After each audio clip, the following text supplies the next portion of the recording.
Salve a tutti, sono Pietro Abrea, benvenuti a questo nuovo video. Parliamo di un nuovo argomento, trattiamo l'analisi tecnica e iniziamo con questo mini corso.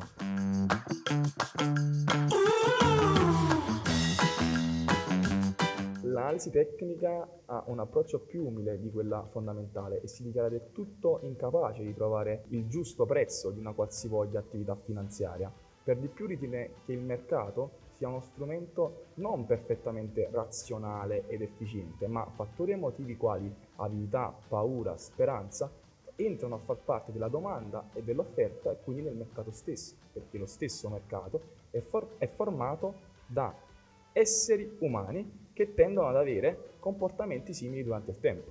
Per noi analisti tecnici non è importante capire il perché di un determinato livello di prezzo. Nessuno può dire se un livello di prezzo è troppo alto o troppo basso e neanche è importante capire il perché di un determinato movimento del prezzo.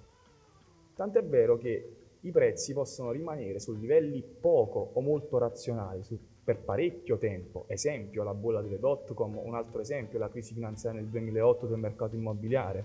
Vi consiglio quindi anche il film The Big Short presente su Netflix, tradotto La grande scommessa, e quindi l'obiettivo di noi analisti tecnici è quello di massimizzare gli utili e minimizzare le perdite. L'analisi tecnica dunque ci fornisce il timing, ovvero degli obiettivi di prezzo. Un obiettivo di prezzo rialzista e ribassista. L'obiettivo quindi di un analista tecnico è quello di andare a trovare livelli di prezzo di entrata a mercato attraenti dal punto di vista del risk reward, ovvero del rapporto rischio-beneficio. Rischio 1, guadagno 2, rischio 1, guadagno 3. Spesso gli analisti tecnici sono in conflitto con quelli fondamentali, tuttavia noi cercheremo di amalgamare le due cose e quindi di avere una visione complementare. Mentre l'analista fondamentale cerca di individuare azioni che possono risultare profittevoli sul lungo periodo, l'analista tecnico invece, cioè noi analisti tecnici, dobbiamo cercare di trovare quel timing di entrata a mercato, il giusto punto di ingresso, il giusto punto di uscita. Quindi noi cercheremo di focalizzarci sia sull'aspetto macro fondamentale, partiremo quindi prima andando a cercare delle aziende profittevoli sul lungo periodo e una volta trovate delle aziende profittevoli sul lungo periodo andremo a applicare l'analisi tecnica. Attraverso il timing noi stabiliamo dei livelli di prezzo, degli obiettivi di prezzo, ovvero take profit e stop loss. Il take profit risulta essere il nostro target price rialzista, mentre lo stop loss risulta essere quello ribassista, cioè quando siamo esposti a perdere. I presupposti dell'analisi tecnica sono tre. I mercati si muovono in trend, la storia si ripete e i prezzi scontano tutto. Il presupposto di fondo è che i prezzi risultanti dall'interazione tra domanda e offerta assumano tutte le notizie disponibili sul mercato, cioè riflettono tutte le informazioni e le notizie disponibili sul mercato. Anche le informazioni, quindi le notizie disponibili a un gruppo di poche persone. Pertanto gli analisti tecnici non considerano i dati fondamentali, non perché li ritengono poco importanti, perché se importanti sono già riflessi nel prezzo. Il secondo punto è che il mercato si muove in trend.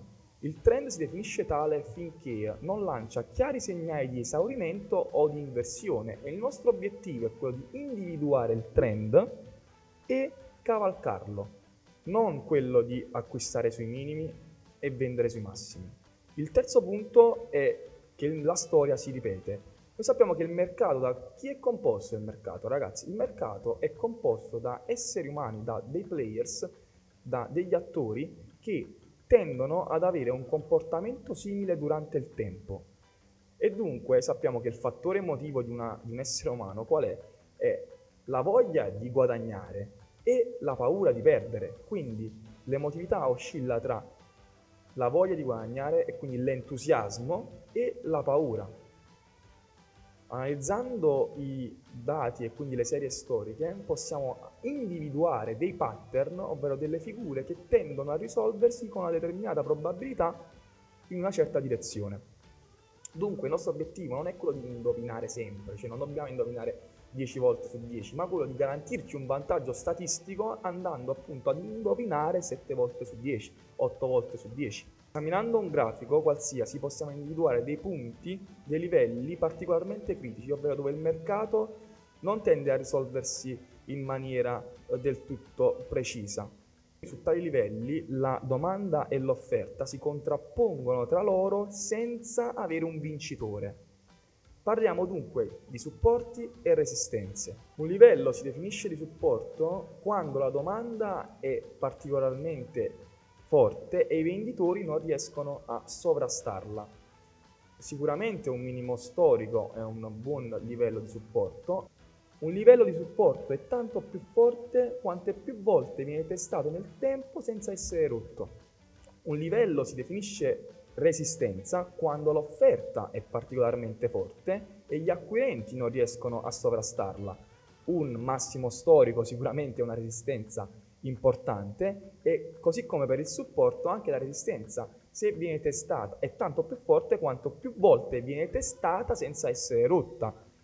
Parliamo inoltre di resistenze e supporti di tipo statico e di tipo dinamico. Di tipo statico le individuiamo attraverso una soglia di prezzo fissa, costante, mentre dinamica quando la soglia di prezzo non è costante e quindi la assumiamo attraverso la segnaliamo attraverso una trend line, una cosiddetta trend line dinamica di supporto o una cosiddetta trend line dinamica di resistenza.